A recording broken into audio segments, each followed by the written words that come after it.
भगवान बनना है, भगवान के बाजू में बैठना है, भगवान बनने की वो हैसियत को आत्मसात करना है, उस पर अपनी चर्चा चल रही है। और आज से अपना आज का जो मंगलाचरण है वो बदल गया है। जो लिखने वाले हैं उस मंगलाचरण को लिख सकते हैं कि तीर्थंकर बनना है तो ज्ञान को बहुमान देना होगा, तीर्थंकर बनना है तो दर्शन को आधार बनाना होगा, तीर्थंकर बनना है तो चारित्र को आचरण में लाना होगा, तीर्थंकर बनना है तो उपचार को सम्मान देना होगा, और तीर्थंकर बनना है तो तप को जीवन में उतारना होगा। आज बात विनय संपन्नता की है। आज हम आपसे विनय की बात करने जा रहे हैं। भगवान बनने का दूसरा कोई कारण है तो वो है विनय संपन्नता, अर्थात विनय वाला ही इस जग की सबसे बड़ी संपदा को प्राप्त कर सकता है। संपन्नता उसी के पास आ सकती है जिसके पास विनय गुण है। 12 तप में, और उस 12 तप में भी अभ्यंतर तप कहा है, विनय को रखा है। समझना, क्या बात बोलिए। यहाँ पूछा गया आचार्य भगवान से, क्या पूछा कि भगवान कर्मों के बंध को रोकने का उपाय बताओ, और जो कर्म बंध हैं उनको निकालने का उपाय बताओ। तो उन्होंने निकालने का जो उपाय बताया है वो ये बताया है, तपसा निर्जरा च। मतलब क्या, अगर आप तप करोगे, बहुत बहुत आज का जो बिंदु है बहुत ही महत्वपूर्ण बिंदु है। अगर आप तप करोगे तो 2 काम होगा, क्या? संवर भी और निर्जर। संवर मतलब क्या? संवर मतलब क्या पीछे वाले बच्चों? संवर मतलब क्या? कर्मों को रोकना। निर्जरा मतलब क्या? कर्मों को निकालना। इसको संवर कहते हैं, निर्जरा कहते हैं। और आचार्य भगवान ने कहा संवर और निर्जरा करना है तो तप करो, तप करने से संवर और निर्जरा दोनों होगा। महाराज जी उपवास तो करते ही नहीं बनता है, एक उपवास में हालत खराब हो जाती है और आप कह रहे हो तप करो, है ना। अब ऋषभ भैया ने कर लिए तो क्या हुआ, हमारे शिवपारी वाले भैया ने कर लिए तो क्या हुआ, चचा ने कर लिए तो क्या हुआ, लेकिन बाकी हमसे तो बनता ही नहीं है। मत करो उपवास। उपवास से बड़ी ताकत 12 तप है। ये बाह्य तप है, दिखाने के तप है। ये उपवास का महत्व नहीं है, जितना ज्यादा महत्व अभ्यंतर तप का है। अभ्यंतर तप की अगर बात करते हैं तो कौन से अभ्यंतर तप हैं? ये तो हो गए अनशन वज्र बत्ती पर संज्ञान रस परित्याग काय क्लेश। तो क्या सबसे पहले कौन सा तप बोला उन्होंने? बोलो, अंतरंग तप कोई को आता है? विनय, वैयावृत्ति, स्वाध्याय। विनय को सबसे पहले अभ्यंतर तप में स्थान दिया है। विचार करना, जब जब भी आप विनय करोगे, जब जब भी आप झुकोगे, तब तब आप क्या कर रहे हो? तप कर रहे हो। कितनी बड़ी बात बोली आप, देखो तो सही। मतलब मेरा झुकना, मेरा नमना, मेरा समर्पण करना, ये विनय है मेरी। और ये विनय मात्र भगवान या गुरु के प्रति नहीं है। आप अगर अपने घर के बड़े सदस्यों के प्रति भी झुकते हो तो वो झुकना क्या कहलाएगा? वो विनय कहलाएगी। वो विनय मतलब तप। मत करो उपवास, मत करो एकासन। अगर इससे बढ़कर क्या है तो इसका बाप है विनय। इसका बाप क्या है? सबका बाप है विनय। अगर आप झुकते चले जाओगे, आप दबते चले जाओगे, आप नपते चले जाओगे, आप सम्मान देते चले जाओगे, आप अब बड़ों को क्या बहुमान देते चले जाओगे, ये तप है। तप, तप मतलब क्या? संवर निर्जरा। जब जब झुकोगे तब संवर भी होगा, निर्जरा भी होगी। कर्म उस समय बंद भी रुक जाएगा और जो बंधा हुआ है वो निकलता भी जाएगा। कितनी बड़ी बात है, बताओ, विचार करो। ये विनय संपन्नता है। 12 तप के अभ्यंतर तप में सबसे पहले विनय को रखा गया है। ध्यान रखना, ये विनय जो है विलियम नमति, क्या बोला है? विलियम नैतिक कर्मलमिति विनय। ये विलियम, मैंने एक लाइन पढ़ी थी तो नोट कर ली थी, अच्छी लगी मेरे को ये लाइन, कि विलियम नैतिक कर्मलम इति विनय। मतलब जो कर्म मल को दूर कर दे, पाप को हटा दे, उसको कहते हैं विनय। भक्ति पूजन एक तरफ, और क्या बोल दिया? कर्म मल को दूर कर दे और पाप को हटा दे। विनयम नैतिक कर्म मलम इति विनयम, ये परिभाषा आचार्यों ने बोली है। मतलब कर्म मल को दूर करने की सामर्थ्य अगर किसी में है तो वो है विनय में। आप लोगों के अंदर वो विनय है कि नहीं? अंदर टटोलो, अंदर देखो मेरे अंदर बड़ों के प्रति कितनी विनय है। अगर विनय है तो बहुत अच्छी बात है। इससे बड़ी बात तो आचार्य भगवंत कुंद महाराज ने मूलाचार में इतनी बड़ी उद्घोषणा कर दी और उन्होंने पूरी गाथा लिख दी। उन्होंने तो इतनी बड़ी गाथा लिख दी और उस गाथा में क्या बोल दिया? विनय मोक्ष द्वारो बोल दिया। अगर मोक्ष जाना है तो द्वार क्या है? द्वार कौन सा खोलना पड़ेगा? बोले विनय। विनय ही मोक्ष का द्वार है। कितनी बड़ी अहम बात बोल दी। विचार करना इस विनय के विषय में, ये बहुत महत्वपूर्ण बात उन्होंने बोल दी। मतलब द्वार है विनय, और आप उस द्वार को ही भूल गए तो सब भूल जाओगे। द्वार जब खुलता है जब आप खोलने का प्रयास करोगे। अपने जीवन में जब तक विनय नहीं आएगी तब तक मोक्ष आप नहीं प्राप्त कर सकते हो। भगवान बनने का सपना ही रह जाएगा। अगर उस सपने को अपना बनाना है तो आपके जीवन में वो विनय आनी चाहिए। नहीं आएगी तो ध्यान रखना। और यहाँ तक कहते हैं विनयम याति पात्रताम। क्या कहा है? विनय करने से क्या होता है? बोले विनय करने से आप सबको अपना बना सकते हो। विनय ऐसी वस्तु है जो अच्छे अच्छे को अपना बना लेती है। अच्छा, श्री कहते थे एक छोटा साधु भी है, लेकिन एक छोटा साधु सबका हृदय जीत लेता है। सिर्फ काय से? हाथ जोड़कर वो नीचे मुख करके बैठे थे। जी महाराज जी, जी आचार्य श्री जी, जैसा आप कह रहे हो, जो आप कह रहे हो वो सच है। इतना ही तो करना है और थोड़ी कुछ करना है। आपको हाथ जोड़ना है और बोलते जाना है जो आप कह रहे हो ठीक है, आपने जो कहा हम मान लेंगे, आपने जो कहा हम स्वीकार कर लेंगे। इतनी बात बोलोगे और वो विनय हो जाएगी। कल आपने कितनी बड़ी विनय करी मेरी, कितनी बड़ी विनय करी। गाँव के लोग बोल रहे थे बहुत टेढ़ी खीर है महाराज जी, बहुत टेढ़ी खीर है कि एक जगह अभिषेक हो जाए। लेकिन बांसा वाले सच में वास्तविकता में विनयशील है। वो मोक्ष का द्वार खोलना चाहते हैं। मैंने कहा एक जगह अभिषेक होना चाहिए। मैंने सुभाष जी की जिम्मेदारी दे दी।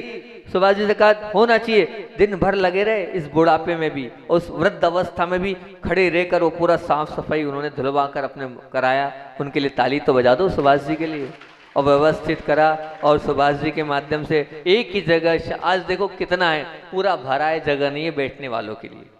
एक जगह सामूहिक जो होता है उस सामूहिक कार्य का महत्व ही अलग होता है। एक ही जगह अभिषेक हुआ, एक ही जगह शांति धारा हुई तो एक उसका आनंद अलग ही आया। सब लोगों ने और भी कमेटी कल व्यवस्था कर देगी। एक भगवान पाषाण के अपन बाजू में उसको पूरा पैक करके और बड़ा पांडाल और बड़ी व्यवस्था कर लेंगे और अच्छे से अपन भक्ति भाव से यहाँ पर पूरे के पूरे चातुर्मास को बिताएंगे। लेकिन ये कहलाती विनय, बात नहीं टलना चाहिए और आपने बात नहीं टाली, ये कहलाती विनय। और विनय करने वाले को ही मोक्ष मिलता है। इस बात को आप ध्यान रखना। विनय आगम में 7 प्रकार की कही गई है, 5 प्रकार की ये अलग से कही गई है और 5 प्रकार की जो मैंने आज मंगलाचरण की उसको भी आपको बताऊंगा।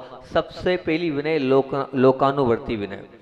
लोकानुवर्ती विनय मतलब लोक लिहाज में हमें सब मानना पड़ेगा, नहीं मानने योग्य, लेकिन क्या करना है, लोक की दृष्टि में लोग जो कह रहे हैं वो मान्य करना पड़ता है। वो भी लोक विनय होती है, कहलाती है। मान लीजिए आप नहीं मानते, देव शास्त्र गुरु को श्रद्धान है आपका, लेकिन क्या करें, कोई प्रसाद दे देता है तो भी आप स्वीकार करना पड़ती, वो कहलाती है लोक लाज में विनय।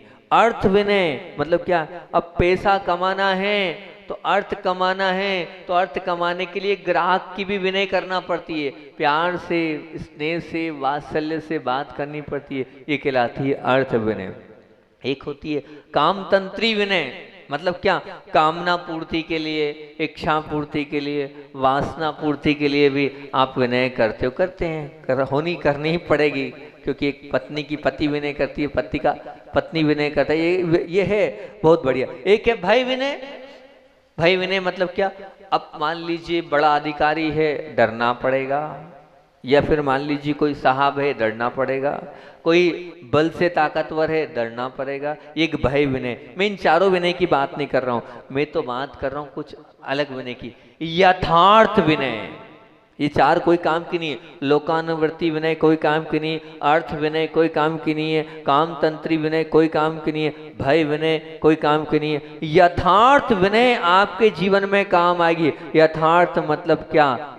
सच्ची विनय, आंतरिक विनय, अंतरंग से विनय होना चाहिए, अंतरंग से झुकने का भाव होना चाहिए, अंतरंग से समर्पण होना चाहिए। मतलब वो विनय क्या? वो विनय कहलाती है जिसमें किसी प्रकार का भी लोभ ना हो, निर्लोभ वाली विनय हो। मैं मेरे गुरु की विनय कर रहा हूँ, कोई लोभ नहीं। मैं मेरे पिता की विनय कर रहा हूँ, कोई लोभ नहीं। मैं मेरी माँ की विनय कर रहा हूँ, कोई लोभ नहीं, अपेक्षा नहीं, किसी प्रकार की कोई इच्छा नहीं। इच्छा अपेक्षा से रहित विनय जो कहलाती है, लोभ से रहित विनय, वो यथार्थ विनय कहलाती है। वो विनय आत्मा से होती है, और जो आत्मा से विनय होती है वही मोक्ष का द्वार खोलती है। बाकी सब ये दिखावे की विनय, तो दिखावे की विनय हमारे जीवन में ना आए। यथार्थ विनय हमारे जीवन में आएगी, तभी हम अपने जीवन को बहुत अच्छा बना पाएंगे। पूज्य पुरुषों को अपने जीवन में आदर्श बनाकर, हृदय में विराजमान कर कर हमें प्रत्यक्ष से विनय को करते चले जाना है। हम ऐसा तो होता है अक्सर होता है, जब कोई सामने होता है तो बहुत अच्छे से हाथ जुड़ जाते हैं और बहुत अच्छे से जी आइए आइए कर लेते हैं, और लेकिन जब वो नहीं रहता है तब अगर आप विनय कर रहे हैं तो वो सच्ची विनय है। नहीं रहने के बाद भी आप अगर विनय करो तो वो कहलाती है साक्षात प्रत्यक्ष विनय, परोक्ष विनय। नहीं तो कोई मतलब नहीं है। हम गुरुदेव को मानते थे कि वो उनके गुरु के प्रति सच्चे विनयशील थे। क्या आखिरी समय तक उन्होंने विनय को स्वीकार किया, गुरु को मानते रहे, ये कहलाती थी। वो सामने तो सब करते हैं, जब सामने नहीं रहे तब विनय करो, तब सच्ची विनय कहलाएगी। जब सासू सामने हो तो डर और भय के कारण तो विनय होती है, लेकिन वो जब नहीं रहे और तब उनकी विनय हो तो वो सच्ची विनय कहलाएगी। वो विनय होना चाहिए। और आज का अपन ने पहला बिंदु क्या दिया है? पहला बिंदु दिया है कि ज्ञान। क्या बोला? पहला बिंदु हमारा मंगलाचरण क्या था? तीर्थंकर बनना है तो ज्ञान को बहुमान देना हो वास्तविकता में। क्योंकि आचार्य भगवान ने ये क्यों मैंने मंगलाचरण बनाया? मंगलाचरण बनाने का कारण आपको बताता हूँ कि एक सूत्र आया है शास्त्रों में कि विनय के लिए विनय कितनी प्रकार की होती है। तो उन्होंने कहा है ज्ञान दर्शन चारित्रोपचार। ये जो है ये ज्ञान दर्शन चारित्रोपचार तपः विनय, एक बात आई है। तो इसी को मैंने मुख्य आधार लेकर अपने प्रवचन के बिंदु तैयार किए और उसमें अपना मंगलाचरण प्रारंभ किया कि तीर्थंकर बनना है तो ज्ञान को बहुमान देना होगा। जब तक ज्ञान की विनय नहीं होगी तब तक आपका जीवन उत्कृष्ट नहीं बन सकता है। जिसके पास ज्ञान है और जिसके पास ज्ञान प्राप्ति की प्यास है, दोनों हैं। ज्ञान तो है ही और साथ साथ में क्या है? ज्ञान प्राप्ति की प्यास अंदर से होना चाहिए, ज्ञान प्राप्ति की ललक अंदर से होना चाहिए, ज्ञान प्राप्ति की भूख अंदर से होना चाहिए। ये कहलाएगी ज्ञान के प्रति विनय। और जिसके पास ज्ञान है उसकी क्या करना है? अनुमोदना करना है, आलोचना नहीं। अगर किसी को लगता है किसी के अंदर ज्ञान है तो आप चाहते हो मुझे मोक्ष जाना है, तो उस ज्ञान की विनय करो, उस क्वालिटी की विनय करो कि ये मेरे पास नहीं है, लेकिन जिनके पास है नतमस्तक, ये पुण्यशाली हैं कि इनको पुण्य से इतना ज्ञान मिला है, हमें भी मिले। ये क्या होगा? ये मोक्ष जाने का तरीका है, ये मोक्ष प्राप्ति का उपाय है कि जिनके पास जो क्वालिटी है उस क्वालिटी की हम अनुमोदना करें, आलोचना ना करें, तो निश्चित रूप से हम ज्ञान की सीढ़ी पर, उस मोक्ष की सीढ़ी पर बढ़ते चले जाएंगे। और क्या करना है? जब भी करो विनय पूर्वक अध्ययन करो। जितने विनय पूर्वक आप अध्ययन करोगे उतना ज़्यादा आप विनय करोगे तो ज्ञान का क्षयोपशम भी बढ़ेगा और साथ साथ में विनय तप भी, विनय गुण भी आपका पलता चला जाएगा। आचार्य भगवान ने वहां क्या बोला है? विनय संपन्नता लिखा है। वहां क्या लिखा है? विनय संपन्नता। आचार्य श्री ने इस पर एक पूरा प्रवचन किया था। बोले विचार करना, संपन्नता किसको बोलते हैं? आप लोग बोलते हो जिसके पास क्या है? पैसा है, धन है, वो संपन्न। लेकिन पूज्य गुरुदेव ने यहाँ इस पूरा, मैं तो इतना नहीं बोल पाऊंगा संपन्नता पर, लेकिन गुरुदेव ने कहा था वो संपन्न है सृष्टि का जिसके पास विनय है। जो सबसे संपन्न कौन है? धन से संपन्नता नहीं बोली आगम में, पैसे से संपदा नहीं बोली, संपदा काय से बोलिए, नहीं आपके मकान दुकान खेती बाड़ी से संपन्नता बोलिए, विनय से संपन्नता बोलिए। विनय संपन्नता गुण आया है, मतलब वो संपन्न है जिसके पास विनय है। तो आप विचार करना, छोटी मोटी चीज नहीं है, भगवान बनने का कारण बता दिया है विनय करने को। विनय अगर आपके पास है तो आपके अंदर बहुत बड़ा गुण है, ये निश्चय मान के चलना। अल्लाह पूर्वक आपको इस गुण को स्वीकार करना चाहिए और सबकी विनय करना चाहिए, छोटे से लेके बड़े तक की आपके जीवन में वो विनय आती चली जाएगी। ध्यान रखना, और नहीं है तो आप बहुत पीछे हैं, क्योंकि ज्ञान की विनय चारित्र से भी आगे है। किसे? बहुत अच्छा याद आ गया, बताता हूँ। पहले भी बताया था मैंने ये कि एक बार की बात है, एक बार हमारे पूज्य गुरुदेव के गुरु आचार्य ज्ञान सागर जी, गुरु नाम गुरु आचार्य ज्ञान सागर जी, और एक और बहुत बड़े गुरु आचार्य धर्म सागर जी, आचार्य ज्ञान सागर जी और आचार्य धर्म सागर जी, दोनों का मिलन हुआ। अब दोनों का मिलन हुआ, मिलन होने के बाद ये निश्चित है, अब आप लोगों को ये तो पता है कि बड़े कौन है, बड़े कौन है? आचार्य धर्म सागर जी बड़े थे और आचार्य ज्ञान सागर जी पद से वो भी आचार्य थे लेकिन छोटे थे। जब दोनों का मिलन हुआ और समाज में ये तो निश्चित है, अब वहां पर आसन लगा था एक, जैसे सिंहासन आचार्यों को सिंहासन लगता है वो लगा था। अब इधर आचार्य धर्म सागर जी को आचार्य ज्ञान सागर जी ने बोला आप बैठो, तो ज्ञान सागर जी ने कहा मैं छोटा हूं, मैं कैसे बैठ सकता हूं, मैं नहीं बैठ सकता। तो आचार्य धर्म सागर जी क्या बोलते हैं, बोले भैया ज्ञान से आप बहुत बड़े हो, आपने हमको पढ़ाया है, संघ को पढ़ाया है, आपने पूरे जीवन पर्यंत ज्ञान को बांटा है, इसलिए मैं ज्ञान की विनय करना जानता हूँ। मुझे जो है तीर्थंकर बनना है, मुझे भगवान बनना है, आसन पे तो आपको ही बैठना होगा। इधर ज्ञान सागर जी बोल रहे हैं चाहे लाख ज्ञान हो मेरे पास, लेकिन आप पद में मुझसे बड़े हो, इसमें आपको ही बैठना। खूब विवाद चलता रहा, समाज उस विवाद को, एकदम साक्षात सत्य घटना बता रहा हूँ जो गुरुदेव के मुख से सुनिए। तो दोनों का विवाद चल रहा है लेकिन कोई बैठने को तैयार नहीं है। आखिर में निर्णय हुआ ना आप बैठो ना मैं बैठो, इस सिंहासन को हटा दो। तो वो सिंहासन हट गया। ये कहलाती है ज्ञान की विनय। आचार्य धर्म सागर जी महाराज जी ने उस पर ज्ञान की विनय करी। वो नहीं बैठे, वो नहीं बैठे, इधर वो भी नहीं बैठे, दोनों नहीं बैठे और आसन हट गया। तो ऐसी विनय ज्ञान के प्रति आपकी होनी चाहिए, बिल्कुल निश्चित मान के चलना। कितना भी हो आपके पास और आपको ऐसा लगना चाहिए कि मेरे पास कुछ नहीं है। अपने ज्ञान का भी बहुमान नहीं होना चाहिए। अगर ज्ञान का अगर आप बहुमान कर रहे हो तो गए काम से, बिल्कुल गए। मैंने एक दिन और बोला था उस दिन आहार के बाद, जब ज्ञानावर्णी कर्म की बात चल रही थी, तब मैंने बोला था बहुत से लोग आते हैं और मुझसे कहते हैं माताओं सुन लो, दादियों सुन लो, तुम्हारी बात बोल रहा हूँ। बहुत सारे लोग आते हैं। हमारे परसों अभी जो समाधि हुई थी तो वो तो बहुत अच्छी हो गई, लेकिन बहुत सारे लोग आते हैं और ये प्रश्न पूछते हैं।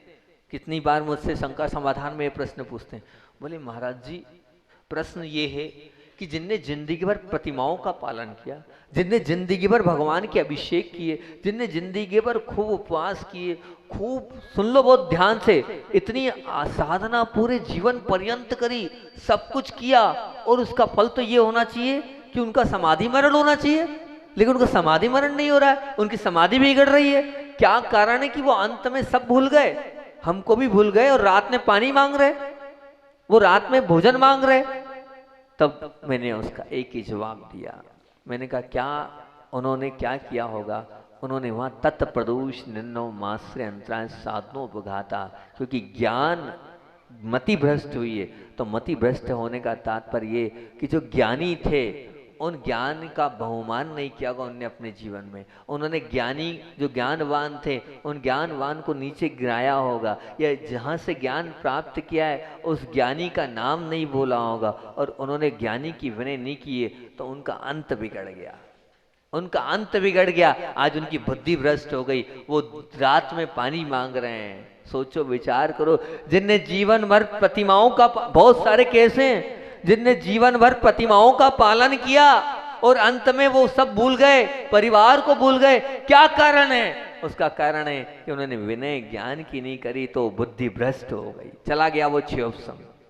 ज्ञान का बहुमान अभिमान मत करना। है आपके पास चुल्लू भरे भैया, बहुत छोटा सा है, कुछ आपने याद कर लिया, थोड़ा बहुत याद कर लिया, उसका बहुमान अभिमान मत करो।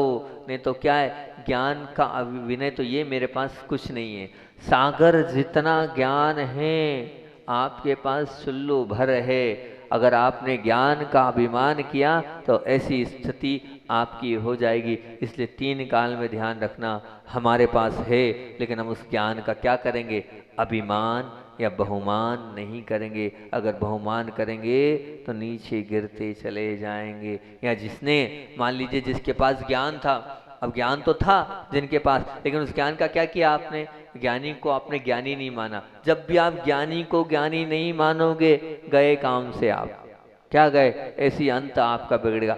अंत सुधारना है, अंत को भला करना है, तो ध्यान रखना, हमेशा ज्ञान की विनय करते रहना। अगर ज्ञान की विनय छोड़ दी तो गए आप काम से। बहुत विचार से और बहुत मन से इस बात को फिट कर लेना कि हाँ, ज्ञान है तो ज्ञानियों के प्रति क्या हो? बिल्कुल अपार श्रद्धा हो, ज्ञानी के प्रति जीवन में समर्पण कर देना। ज्ञानी के मुख से जो निकले, कभी उनकी बात मत टालना। क्या बोल रहा हूँ? अगर कोई ज्ञानी है और ज्ञानी कुछ बोल रहा है तो निश्चित ध्यान रखना, उसकी बात 3 काल में मत टालना, क्योंकि वो ज्ञान को लिए हुए, उस ज्ञान को लिए हुए है, तो वो उस ज्ञान के माध्यम से कुछ बता रहा है, तो उसमें निश्चित रूप से कुछ न कुछ सार होगा। कभी बात मत टालना। और ज्ञान की प्रति क्या होना चाहिए? हमेशा ध्यान रखना, ज्ञानी मिले तो ज्ञानी के चरण अवश्य छूना। अगर आप ज्ञानी के चरण छूओगे ना, तो निश्चित रूप से आपका ज्ञान बढ़ जाएगा। लेकिन हमारा भाई अब बहुमान और अभिमान इतना होता है कि कैसे छुए हम चरण, किस प्रकार से छुए हम चरण, हमारी हिम्मत नहीं होती चरण छूने की। नहीं, लेकिन आपको बताएं, अपने ज्ञान को आप बताने का प्रयास मत करो, अपने ज्ञान को आप क्या करो, बल्कि जहाँ से मिल रहा है उसका करो। आगम में ज्ञान विनय के ऊपर मूलाचार में आया है, एक है काल, एक है काल, एक है विनय, एक है उपधान, एक है बहुमान। एक क्या है बहुमान के बाद क्या है? तो बोले एक है अन्न और एक है व्यंजन, एक है अर्थ और एक है उभय। क्या वो हमारे जितनी सारी आपने बात बहुत सारी बोल दी। मतलब तीनों काल में स्वाध्याय करना, ये काल विनय है। दूसरा विनय मतलब जब जब पढ़ो मन लगाकर पढ़ो, मन वचन काय को स्थिर करके पढ़ो। अभी प्रवचन सुन रहे हो सब, ये क्या है? प्रवचन स्वाध्याय तो है, ये भी एक प्रकार की विनय है। आप इसको मन वचन काय से सुन रहे हो, ये विनय कहलाती है। उपधान, कोई आगम ग्रंथ प्रारंभ कर रहे हो, कोई ना कोई वस्तु का त्याग कर दो कि भैया मेरा ये ग्रंथ हैगा, इस ग्रंथ के लिए एक रस का त्याग करता हूँ, एक फल का त्याग करता हूँ, इसका त्याग करता हूँ, ये कहलाता है उपधान। और बहुमान का तात्पर्य आचार्य श्री जी बोलते हैं, जब पढ़ो तो हाथ जोड़कर विनय पूर्वक पढ़ो। आचार्य भगवान ने एक बार इस बात को बोल दिया। सिद्धांत ग्रंथ धौला जय धौला चल रहा था, उस धौला और जय धौला के अंतर्गत जब स्वाध्याय चल रहा था तो आचार्य श्री जी ने क्या बोला? बोले ये सिद्धांत ग्रंथ है, इन सिद्धांत ग्रंथ को सुनना बहुत बड़ी बात है और आप पढ़ रहे हो, तो मैं तो आपसे अपेक्षा रखता हूँ कि आप बिल्कुल एकदम 90 डिग्री में बैठो और 90 डिग्री में बैठकर ऐसे हाथ जोड़कर पढ़ो। तो मैं अपनी प्रशंसा तो नहीं कर रहा हूँ, लेकिन मैंने नहीं, बहुत सारे महाराजों ने इस प्रकार से जब भी सिद्धांत ग्रंथ पढ़ते थे, धौला जय धौला का स्वाध्याय, हाथ जोड़कर बिल्कुल। अब उस हाथ जोड़ने में आपको बताऊं, मैं एक महाराज ने मुझे बताया, वो आपके बीच में बता रहा हूं मैं। एक महाराज ने बोले ये सुनो ध्यान से उनका अनुभव कि मैंने ये हाथ जोड़कर प्रारंभ किया। बोले ये मैं बता रहा हूँ, मुझे आहार में बहुत तकलीफ होती थी, भोजन मतलब आहार लेते नहीं बनता था, और बहुत ज़्यादा वायु बनती थी, बहुत तकलीफ होती थी। अब स्वाध्याय होता था सुबह से 1 घंटे सवा घंटे का, वो कुछ नहीं करते थे, उनका क्षोभम ज़्यादा नहीं था। वो बोलते थे आचार्य जी ने बोला ना सुनने से भी क्या होता है, बहुत कुछ होता है, बहुत बढ़िया बनता है। अब उन्होंने क्या किया, ज्ञान की विनय बता रहा हूँ बिल्कुल साक्षात, वो हाथ जोड़कर बैठ गए और आंख बंद करके ऐसे बैठे रहे और ऐसे बैठे रहे, सवा घंटा 1 घंटा तक बैठे रहे, कुछ नहीं, सुनते रहे सुनते रहे सुनते रहे। बोले आज इतने साल में पहली बार मेरा आहार हुआ है और उस आहार में कोई तकलीफ नहीं हुई, कोई पीड़ा नहीं हुई, कोई कष्ट नहीं हुआ। तो मैंने उनसे यही कहा, मैंने कहा ये विनय तो थी लेकिन आप स्ट्रेट होकर बैठे रहे, स्ट्रेट होकर बैठे रहे। मैंने उनको अपना हेतु दिया क्योंकि मैं क्या है, मैं हर तरीके से रिसर्च करता हूँ। तो मैंने उनको बताया, मैंने कहा महाराज जी एक तो पुण्य आपका तगड़ा हो गया, 1 घंटे तक आपने ज्ञान की विनय करी। फिर मैंने कहा दूसरी बात ये है कि आप स्ट्रेट बैठे, स्ट्रेट बैठने से हुआ ये कि आपकी प्रॉपर सांस चली, और प्रॉपर सांस चली तो बिल्कुल हर ऑर्गन्स को ऑक्सीजन पहुंची, और हर ऑर्गन को ऑक्सीजन पहुंचने के कारण क्या जितनी वायु थी वो बाहर हो गई। और बाहर होने के बाद जो रहा आपने इसको भी दिखा, मैंने कहा मैं एक्यूप्रेशर को जानता हूँ। तो जैसे ही आप यहाँ पर स्थिर हुए और दोनों हाथों को आपने ऐसा जोड़ लिया तो वो उसके माध्यम से भी जो है शरीर के अंदर की जितनी भी कहना चाहिए जहाँ पर वायु थी वो बाहर हो गई, और आपको अब अच्छे से भूख लगी। वो जो वायु आहार में निकलनी थी वो आहार के पहले ही निकल गई, तो आपको आहार में भी तकलीफ नहीं है, और साथ साथ में आपका पुण्य भी बढ़ा है। ये तो मैंने अपना साइंटिफिक तरीका बता दिया कि आपने एक प्रकार से मुद्रा बना ली, इस मुद्रा के माध्यम से स्थिर हो गए आप और आपकी प्रॉपर सांस चल गई, तो ये लेकिन साथ में पुण्य भी बढ़ा। दोनों बात है कि 1 घंटे तक आप स्थिर होकर ऐसे बस आंख बंद, मैं आपको देख रहा था महाराज जी, आप बिल्कुल आंख बंद करके ऐसे बैठे थे पूरे 1 घंटा सवा घंटा, क्योंकि मेरा काम यही था उपचार करना, पूछना कैसा क्या है महाराज जी औषधि। तो उन्होंने कहा कल से औषधि मत चलाना महाराज। मैंने क्यों? बोले आज आप जिस चीज के लिए औषधि चला रहे हो वो अपने आप हो गई, अब मैं रोज स्ट्रेट होकर बैठूंगा। वो प्रतिदिन स्ट्रेट होकर बैठे, उनकी वो समस्या ही खत्म हो गई, जो खूब वायु बनती थी, खूब तकलीफ होती थी, ये कहलाती है गुरु की बात मानी और तकलीफ और कष्ट दूर हो गया। तो ये क्या, ये ज्ञान विनय है। इस प्रकार आप ज्ञान ही आप विनय करते चले आओगे तो बहुत अच्छी बात है। आचार्य श्री तो कहते हैं कि हमेशा ज्ञानी के चरण छुओ, जितने ज्ञानी के चरण छुओगे उतना अपने आप आता चला जाएगा। और फिर क्या बोला, बहुमान, बहुमान के बाद क्या बोला कि अनन्य अभिन्न, मतलब क्या, जहाँ का पढ़ा है उसका नाम मत छिपाना, जहां से सुना है उसका नाम नहीं छुपाना।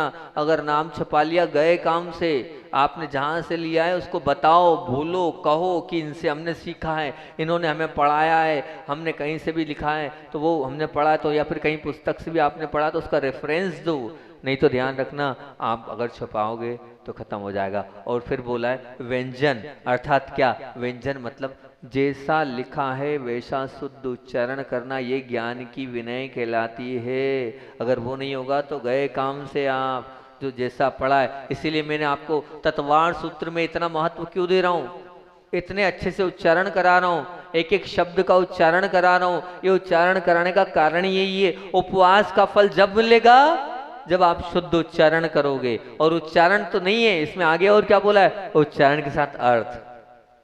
ऐसी थोड़ी एक उपवास का फल मिल जाएगा, उच्चारण शुद्ध होना चाहिए। और क्या लिखा है वहां, सम्यक दर्शन ज्ञान चारिताणी मोक्ष मार्ग, झलकना चाहिए। सम्यक दर्शन ज्ञान चारित्र मोक्ष का मार्ग है। जब तक झलकेगा नहीं तब तक फलादेश, क्योंकि आपका पूरा मन वचन काय पूरी एकाग्र होनी चाहिए, जब आपको एक उपवास का फल मिलेगा। इसलिए मैं पूरी मेहनत कर रहा हूँ दोपहर में आपके लिए शुद्ध उच्चारण करने का। और वाकई में आप लोग शुद्ध उच्चारण भी सीख गए और साथ साथ में उसका अर्थ, और उतना ही सिखा रहा हूँ मैं आपको। और लगभग सभी लोग मेरे ख्याल से अर्थ तक पहुंच गए। और अब आपसे ही पूछता हूँ, जो लोग दोपहर की उस क्लास में आ रहे हैं तत्वार सूत्र की, क्या वो लोग बताएं, अब आप लोगों ने दूसरा अध्याय पढ़ा, अब आप कभी भी दूसरे अध्याय का पाठ करोगे तो वो जो दूसरे अध्याय का पाठ है वो आपको झलकेगा कि नहीं? झलकता है ना। इतना रटवा दिया है मैंने आपको कि अब मैं इधर से उधर से पूछकर वो झलकेगा। बस यही अर्थ विनय है, इसी को अर्थ विनय का है। अर्थ विनय मतलब जो पढ़ रहे हो वो आपको समझ में आना चाहिए। अगर वो पढ़ रहे हो और समझ में नहीं आ रहा है तो कोई मतलब की बात है ही नहीं। और उभय विनय क्या, उभय विनय मतलब क्या, अर्थ भी आना चाहिए और साथ साथ में शुद्ध उच्चारण भी होना चाहिए। ये अर्थ विनय भी कहलाएगी, इसलिए ध्यान रखना। और भी इसमें है कि शास्त्र को अगर आप प्रारंभ करो तो कुछ न कुछ वस्तु का त्याग करो। आप त्याग कर रहे हो तो निश्चित बहुत बड़ी बात है। और आपने जो पढ़ा है उसका चिंतन करो तो ये ज्ञान विनय कहलाएगी। उसको सब लोगों को बताओ तो ज्ञान विनय कहलाएगी।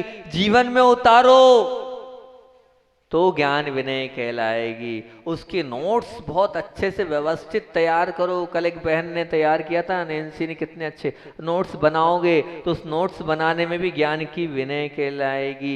इस बात को आप ध्यान रखना। समय पर आना ये भी कहलाएगा। काल मतलब काल पर, जो काल का ध्यान है उस पर भी ध्यान रखना, तभी कहलाएगी। शरीर को भी स्वस्थ और मन रखेंगे तभी कहलाएगी। विनय से जितना पढ़ेंगे अभी में होगी। अपना समय हो गया, अभी तो एक ही बिंदु हो पाया, वो भी अभी पूरा नहीं हो पाया है। आज का क्या बिंदु था अपना कि तीर्थंकर बनना है तो ज्ञान को बहुमान देना होगा। और दूसरा बिंदु है तीर्थंकर बनना है तो दर्शन को क्या करना पड़ेगा, दर्शन का आश्रय लेना होगा। और फिर इसके बाद है तीर्थंकर बनना है तो उपचार को सम्मान। क्या उपचार कहला रहा है मैं आपको बताऊंगा। आप सब एक एक चीज बहुत अच्छे से खोलूंगा। और तीर्थंकर बनना है तो तप को जीवन में उतारना होगा। ये 5 आज के बिंदु थे। और आज के बिंदु में मुख्यतः से हमने 5 प्रकार की विनय बोली है। लोकानुवर्ती विनय, अर्थ विनय, कामतंत्री विनय, भय विनय और 5वीं में बोली यथार्थ विनय। ये यथार्थ विनय ही हमारे काम किए। आचार्य धर्म सागर जी का उदाहरण भी आपको याद रखना है। और साथ साथ में आपको 9 जो बताए हमने, जो काल, विनय, उपधान, बहुमान, अभिनव और साथ में व्यंजन अर्थ, इसको भी आपको ध्यान रखना है। और कल का 1 मिनट में आपको बता देता हूँ। जो कल की अपनी बात थी वो कल के 8 हमने 8 अंग बोले थे। उन 8 अंग के साथ जोड़ा था, उन 8 अंगों को बोला था। और उसके बाद परम निर्मल आस्था पर हमने यही बात बोली थी कि लोक भावना के से अनुपूरित जो आप पूरी श्रद्धा का नाम ही क्या है तो वो परम निर्मल आस्था कहलाती है। उसी को परम निर्मल आस्था के रूप में कहा गया है, बताया गया है। और अब जो है आचार्य भगवान की बात बोलने के बाद बेटा उस बालक की 1 मिनट में बस बात बोल देता हूँ। छोटे से बच्चे ने बहुत अच्छी बात बोली है कि मेरे घर में जितने सदस्य हैं, पिताजी हमें क्या बोल रहे हैं, उनके काम में मदद करूं और हम उनकी बात को मानता चले जाऊँ, उनकी सेवा करता चलूँ, उनके हाथ पैर देवाऊँ, अच्छे से बात करो। एक छोटे से बच्चे ने अपनी बात बोली है। हमें घर के काम में मदद करना चाहिए। छोटा सा बच्चा बोल रहा, उन्हें परेशान नहीं करना चाहिए, उनकी बात को मानना चाहिए, उनकी सेवा करना चाहिए और उनकी पूरी भैयावृत्ति करना चाहिए। और जो बहन हैं पढ़ते समय उन्हें परेशान नहीं करना चाहिए और पढ़ाई में उनकी मदद करना चाहिए। एक छोटे से बच्चे ने इतनी सी बात अपनी लिखी हैगी। और अब आचार्य भगवान का संस्मरण अपन देते 2 मिनट अपना एक्स्ट्रा हो गया है, कल ले लेंगे। अभी अपने को बैठकर विधान करना है, विधान को अपन संपन्न करेंगे। जल्दी से विधान प्रारंभ कर दें और आगे के प्रवचन को अपन कल देखेंगे। बाकी की बात बोलिए आचार्य वन विद्यासागर जी महामुनि राज की।